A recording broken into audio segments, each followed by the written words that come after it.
ఒక సర్వే ప్రకారం ఇండియాలో ఉన్న 67% ఆఫ్ పీపుల్ ఒక్కసారైనా లోన్ తీసుకున్నారని చెప్తుంది.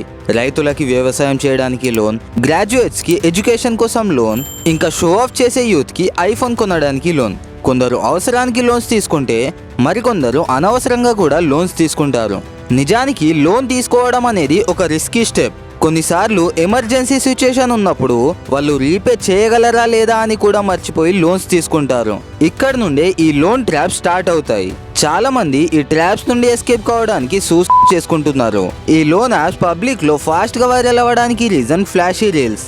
బ్యాంక్ కి వెళ్లకుండా కేవలం 5 minutes లోనే ఇన్స్టాంట్ లోన్ ఇస్తామని చెప్తారు. వన్స్ క్లిక్ చేసి లోన్ తీసుకున్నామో నెక్స్ట్ ఈఎంఐ డేట్ నుండి నైట్ మేర్ స్టార్ట్ అవుతుంది. రీపే చేయకపోతే daily 300 rupees interest and penalty 450 rupees. 1 day late అయినా కాల్స్ వస్తాయి. కొన్నిసార్లు చాలా లేట్ అయిందంటే మీ కాంటాక్ట్స్ కి కాల్ చేస్తాం, మీ ఫోటోని ఎడిట్ చేసి వైరల్ చేస్తాం, మీ ఫ్యామిలీని ఇన్సల్ట్ చేస్తామని బ్లాక్ మెయిలింగ్ చేస్తున్నారు. కొన్నిసార్లు తీసుకున్న అమౌంట్ 2000 అయితే 10,000 రూపీస్ పే చేసిన కేసెస్ కూడా చాలా ఉన్నాయి. ఇండియాలో లాక్స్ ఆఫ్ పీపుల్ ఈ సేమ్ సిచ్యుయేషన్ ఫేస్ చేస్తున్నారు. ఇవి లోన్ యాప్స్ కావు, సైకలాజికల్ ట్రాప్స్. సో ఈ వీడియోలో మనం ఈ లోన్ యాప్స్ వెనుక ఉన్న డార్క్ రియాలిటీ గురించి తెలుసుకుందాం. Without any late, let's start the video. Loan apps అరాచకాలు మళ్ళీ మొదలైపోయాయి. లోన్ యాప్ వేధింపులకు చిత్తూరు జిల్లాలో యువకుడు బలైపోయాడు. లోన్ యాప్ వేధింపులకు మరొక యువకుడు బలయ్యాడు. నిజామాబాద్ లో లోన్ యాప్ నిర్వాహకుల అరాచకాలు తారాస్థాయికి చేరాయి. లోన్ యాప్ నిర్వాహకులు, రికవరీ ఏజెంట్ల వేధింపులకు చాలా మంది సూసైడ్ చేసుకుంటున్నారు. మీ అవసరానికి అప్పు కావాలా? ఎలాంటి షూరిటీ లేదు, ఎలాంటి పేపర్లు ఇవ్వాల్సిన పని లేదు. జస్ట్ ఆధార్, ప్యాన్ సబ్మిట్ చేస్తే చాలు. తెలుగు రాష్ట్రాల్లో మళ్ళీ ఆన్లైన్ రుణాల మరణ మృదంగం అలజడి రేపుతోంది.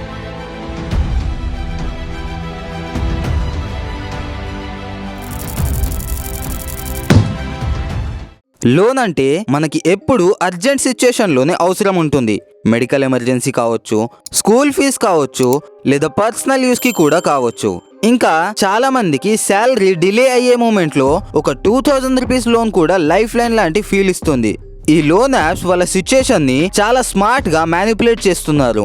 సోషల్ మీడియాలో స్క్రోల్ చేస్తున్న మూమెంట్ లో ఫ్లాషీ యాడ్స్ వస్తూ ఉంటాయి. Like instant 10,000 loan in just 5 minutes, student loan without interest, no CIBIL score, no problem అంటూ పబ్లిక్ ని అట్రాక్ట్ చేస్తాయి. ఈ యాప్స్ విజువల్స్ లో హ్యాపీ ఫ్యామిలీస్ ని చూపిస్తారు. దివాళీ షాపింగ్ చేస్తున్న వైఫ్, డ్రీమ్ కార్ తీసుకున్న husband, and thanks to this app అని ట్యాగ్ లైన్ ఇస్తారు. మళ్ళీ ఈ రీల్స్ కూడా మనకి అవసరం ఉన్నప్పుడే వస్తాయి. ఇన్స్టెంట్ క్యాష్ ఇస్తుంది కాబట్టి పబ్లిక్ కూడా ట్రై చేస్తారు. ఇక యాప్ ఓపెన్ చేశాక లోన్ అమౌంట్ సెలెక్ట్ చేయగానే ఒక silent and dangerous game start అవుతుంది. యాప్ లో లాగిన్ అవ్వగానే contacts, messages, gallery, camera and location access తీసుకుంటుంది. కాంటాక్ట్ యాక్సెస్ ఏమో ఫ్రెండ్స్, రిలేటివ్స్ ఆర్ ఫ్యామిలీతో చెప్పి మీ పరువు తీయడానికి, మెసేజెస్ యాక్సెస్ ఏమో మీ క్రెడిట్స్, లోన్ హిస్టరీ ఇంకా ఫైనాన్షియల్ యాక్టివిటీస్ ని ట్రేస్ చేయడానికి, గ్యాలరీ అండ్ కెమెరా యాక్సెస్ ఏమో మీ పర్సనల్ ఇమేజెస్ ని మార్ఫింగ్ చేసి బ్లాక్మెయిల్ చేయడానికి, అండ్ లొకేషన్ వచ్చేసి మీరు ఎక్కడున్నారని ట్రాక్ చేయడానికి. మనకి ఉన్న రిక్వైర్మెంట్ లో మనము ఏం యాక్సెప్ట్ చేస్తున్నామని కూడా చూడము. ఏది వస్తే అది టిక్ చేస్తూ పోతాము. అప్పుడు మన మొబైల్లో ఉన్న ప్రతి డీటెయిల్ వాళ్ళ డేటాబేస్ లో స్టోర్ అవుతుంది. ఫర్ ఎగ్జాంపుల్, మనం ఒక 5,000 రూపీస్ లోన్ తీసుకుంటే firstly pan and Aadhaar card details తీసుకుంటుంది అండ్ 5 minutes లో 5,000 రూపీస్ అప్లోడ్ అని ఒక మెసేజ్ పంపిస్తుంది. బట్ మనకి 4,300 రూపీస్ మాత్రమే డిపాజిట్ చేస్తారు. రిమైనింగ్ 700 రూపీస్ ని processing fees, GST, service charge అని కట్ చేస్తారు. మనకున్న రిక్వైర్మెంట్ కి 700 రూపీస్ కట్ అయినా ఫీల్ అవ్వము. బట్ రియల్ టాస్క్ ఏంటంటే జస్ట్ 1 month లో 5,000 రూపీస్ రీపేమెంట్ చేయాలి. రీపే చేయకపోతే interest, penalty and torture start అవుతుంది. మెజారిటీ ఆఫ్ యాప్స్ రీపేమెంట్ లో 5 to 7 days టైం ఇస్తారు. ఒకవేళ 7 days కి కూడా రీపే చేయకపోతే ఇమీడియట్ గా థ్రెట్ కాల్ స్టార్ట్ అవుతాయి. ఫోటోని మార్ఫింగ్ చేసి ఫ్యామిలీకి పంపిస్తాం అంటూ మెంటల్ టార్చర్ స్టార్ట్ చేస్తారు. ఇలాంటి వాటికి భయపడి ఎంతో మంది మిడిల్ క్లాస్ ఫ్యామిలీస్ ఒక లోన్ రీపేమెంట్ కి ఇంకొక లోన్ తీసుకుంటున్నారు అండ్ ఆ లోన్ రీపేమెంట్ చేయాలి అంటే మరొక లోన్ తీసుకుంటున్నారు. ఇది ఒక సైకిల్ లాగా రన్ అవుతుంది. యాప్ యూజర్స్ చేస్తున్న బిగ్గెస్ట్ మిస్టేక్ ఏంటంటే తమ పరువు కాపాడుకోవడానికి ఒక పెద్ద ట్రాప్ లో పడుతున్నారు. ఇలా ఒక 2,000 రూపీస్ లోన్ తీసిన పర్సన్ ఒక మంత్ తర్వాత 8 to 10,000 రీపేమెంట్ చేస్తున్నారు. ఈ లోన్ యాప్స్ మీ డిప్రెషన్ ని, మీ ఎమర్జెన్సీని, మీ పెయిన్ ని ఒక బిజినెస్ మోడల్ లాగా చేసుకుంటున్నారు. ఇంకా వర్స్ట్ పార్ట్ ఏంటంటే మన డాటా మల్టిపుల్ యాప్స్ లో షేర్ అవుతుంది అండ్ అన్ని సిమిలర్ యాప్స్ నుండి కాల్స్ వస్తుంటాయి. అక్కడ నుండి లోన్ ట్రాప్ సైకిల్ స్టార్ట్ అవుతుంది. ఇలా ఈ లోన్ యాప్ రీపేమెంట్ ప్రెషర్ వల్ల 2018 నుండి 2020 వరకు 16,000 మంది చనిపోయారు. ఇండియాలో ఫైనాన్షియల్ లిటరసీ తక్కువ కాబట్టి చాలా మందికి ఇంట్రెస్ట్ అంటే ఏంటి, ప్రాసెసింగ్ ఫీజ్ అంటే ఏంటి అండ్ ఈఎంఐ బ్రేక్ డౌన్ లాంటి కాన్సెప్ట్స్ కూడా తెలియదు. దాన్ని అడ్వాంటేజ్ గా తీసుకొని blackmailing, fake rules, forced penalties వేయడం ఈ యాప్స్ కి కామన్ అయిపోయింది. ఈ యాప్స్ లో ఇంకొక డేంజరస్ పార్ట్ ఏంటంటే రీపే చేసిన తర్వాత కూడా వాళ్ళు టార్చర్ చేస్తూ ఉంటారు. ఫైనల్ సెటిల్మెంట్ చేయాలి, సర్వర్ లో అప్డేట్ కాలేదు, డ్యూ బ్యాలెన్స్ చూపిస్తుంది అని ఫేక్ రీజన్ చెప్పి బ్లాక్ మెయిలింగ్ చేస్తున్నారు. ఈ యాప్స్ నుండి తమకి థ్రెట్స్ వస్తున్నాయని పోలీస్ కంప్లైంట్ చేస్తే రివర్స్ లో పోలీస్ వాళ్ళు విక్టిమ్స్ ని తిడతారు అండ్ ఇర్రెస్పాన్సిబుల్ సిటిజన్ లాగా చూస్తారు. విక్టిమ్ ఇన్సిడెంట్ మొత్తం ఎక్స్ప్లెయిన్ చేయాలి కాబట్టి ఆ పెయిన్ అండ్ ఇన్సల్ట్ గురించి చెప్పుకోరు అండ్ సైలెంట్ గా భరిస్తారు లేదా సూసైడ్ చేసుకుంటారు. ఈ లోన్ యాప్స్ వల్ల job holders, business men, farmers మాత్రమే కాదు జెన్జీ పిల్లలు కూడా ఈ ట్రాప్ లో పడుతున్నారు. ఈ రోజుల్లో ప్రతి స్టూడెంట్ గోల్ హై మార్క్స్ రావాలని ఉండకపోవచ్చు, బట్ ఐఫోన్ మెయింటైన్ చేయడం మాత్రం కంపల్సరీ అయిపోయింది. తమ లైఫ్ స్టైల్ తో వాళ్ళ ఫ్రెండ్స్ ని ఇంప్రెస్ చేయాలనుకున్న జెన్జీ పిల్లలు తమ పేరెంట్స్ ని ఫోర్స్ చేయడం లేదా తమ డీటెయిల్స్ తో లోన్ తీసుకుంటున్నారు అండ్ ఈఎంఐస్ లో ఐఫోన్స్ తీసుకుంటున్నారు. వీళ్ళు ఈఎంఐ లో ఐఫోన్స్ పర్చేస్ చేసినప్పుడు హ్యాపీగానే ఉంటారు, బట్ ఈఎంఐ డేట్ రాగానే టెన్షన్ స్టార్ట్ అవుతుంది. చిన్న చిన్న వాంట్స్ ని నీడ్స్ లాగా చూస్తున్నారు అండ్ కొంతమంది పిల్లలు ఈఎంఐ ప్రెషర్ అండ్ టార్చర్ తట్టుకోలేక సూసైడ్ చేసుకుంటున్నారు. మరి ఇంత జరుగుతున్నా గవర్నమెంట్ ఈ యాప్స్ పైన ఎందుకు యాక్షన్ తీసుకోవట్లేదు అని మీకు డౌట్ రావచ్చు. ఒక లోన్ యాప్ ప్లే స్టోర్ లో అప్లోడ్ అవుతుందంటే అది జస్ట్ ఒక ర్యాండమ్ వెబ్సైట్ గా కాకుండా ఒక బిజినెస్ లాగా ట్రీట్ చేస్తారు. ప్లే స్టోర్ లో ఒక లోన్ యాప్ అప్రూవల్ కోసం వచ్చినప్పుడు security scan and app developer details అన్ని చెక్ చేస్తుంది.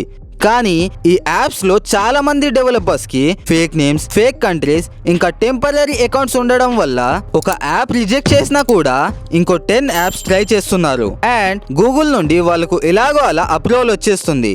గూగుల్ తన పని చేస్తుంది, మరి మన గవర్నమెంట్ ప్రతిసారి పబ్లిక్ ప్రాబ్లమ్స్ ని నెగ్లెక్ట్ చేస్తుంది. ఆర్బీఐ ఓన్లీ ఎన్బిఎఫ్సి లైసెన్స్ ఉన్న వాళ్ళే లోన్ ఆఫర్ చేయాలి అని చెప్తుంది, కానీ మెజారిటీ ఆఫ్ యాప్స్ కి ఎన్బిఎఫ్సి లైసెన్సే ఉండదు అండ్ అది ఆర్బీఐకి కూడా తెలుసు.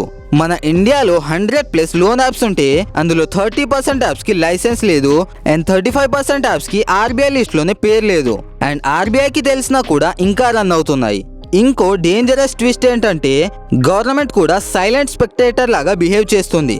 పొలిటీషియన్స్ ఎవ్వరు కూడా పబ్లిక్ లో ఇల్లీగల్ లోన్ యాప్స్ పైన అవేర్నెస్ క్రియేట్ చేయరు, కానీ ఎలక్షన్ టైం వచ్చిందంటే ఫ్రీ గ్యాస్ ఇస్తాం, ఒక ఫ్యామిలీకి 15 lakh rupees ఇస్తాం, స్టూడెంట్స్ కి స్కాలర్షిప్ ఇస్తాం, ఫ్రీ పవర్ సప్లై చేస్తాం అంటూ ఏవేవో హామీలు ఇస్తుంటారు. కానీ public safety and digital frauds గురించి ఇప్పటి వరకు ఎవ్వరు మాట్లాడలేరు. ఎందుకంటే పబ్లిక్ కి నాలెడ్జ్ పెరిగితే వాళ్ళకి ఓట్స్ రావన్న భయం అండ్ పబ్లిక్ నోటిస్తే ఓట్ వేస్తుందన్న మెంటాలిటీతో ఉంటున్నారు ఈ politicians. Coming to the point, మన ఇండియాలో ప్లే స్టోర్ బ్రాంచ్ కి లాక్స్ ఆఫ్ ఇల్లీగల్ కంప్లైంట్స్ వస్తుంటాయి, కానీ వాటి మీద యాక్షన్ తీసుకోవాలి అంటే clear legal proof, FIR, court notice ఉండాలి. ఒక normal middle class person cyber crime కి రిపోర్ట్ చేస్తే యాప్ నేమ్ చెప్పు, స్క్రీన్ షాట్ పెట్టు, అమౌంట్ చెప్పు అని విక్టిమ్ పైన బర్డెన్ అవుతారే తప్ప ప్రాబ్లం కి సొల్యూషన్ ఇవ్వరు. ఒకవేళ కంప్లైంట్ రిజిస్టర్ చేసినా కూడా ఈ యాప్ డెవలపర్స్ ని అరెస్ట్ చేస్తారు అండ్ 3 months లో బెయిల్ వచ్చేస్తుంది అండ్ పేరు మార్చేసి మళ్ళీ యాప్ క్రియేట్ చేస్తారు. ఇది ఒక స్కామ్ చైన్ లాగా రన్ అవుతుంది. గూగుల్ అప్రూవ్ చేస్తుంది, ఆర్బీఐ లేట్ గా రియాక్ట్ అవుతుంది, గవర్నమెంట్ సైలెంట్ గా చూస్తుంది, ఇంకా పబ్లిక్ మెంటల్ గా సఫర్ అవుతుంది. ఫైనల్ గా నేను చెప్పేదేంటంటే ఈ యాప్స్ వల్ల ఎలా అయితే కొంతమంది ప్రాణాలు పోతున్నాయో అలాగే కొంతమంది ప్రాణాలు నిలబడుతున్నాయి కూడా. ఒక జెన్యూన్ యూజర్ కి ఈ యాప్స్ చాలా హెల్ప్ అవుతున్నాయి. మీకు ఎమర్జెన్సీ సిచ్యుయేషన్ వస్తే మీ ఫ్రెండ్స్ అండ్ ఫ్యామిలీ ఎవ్వరు కూడా హెల్ప్ చేయరు, కానీ ఈ లోన్ యాప్స్ హెల్ప్ చేస్తాయి. కానీ ఇక్కడ ప్రాబ్లం ఏంటంటే లోన్స్ తీసుకొని రీపే చేయకపోవడం.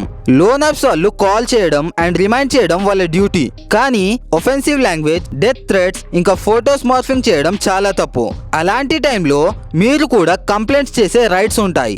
Under section 506 of Indian penal code money lender కి 2 years of imprisonment and fine వేస్తారు. ఇది ఎడ్యుకేషనల్ పర్పస్ మాత్రమే చెప్తున్నాను. దీన్ని అడ్వాంటేజ్ తీసుకొని స్టంట్స్ చేయకండి. మీరు లోన్ తీసుకుంటే తిరిగి పే చేసే సత్తా ఉంటేనే తీసుకోండి. తీసుకున్నప్పుడు ఎంత హ్యాపీగా తీసుకుంటారో రీపే చేసేటప్పుడు కూడా అంతే రెస్పాన్సిబుల్ గా ఫీల్ అవ్వండి. మరి ఈ టాపిక్ పైన మీ ఒపీనియన్స్ ఏంటి? కమెంట్స్ లో తప్పకుండా చెప్పండి. That's all for today. Thank you.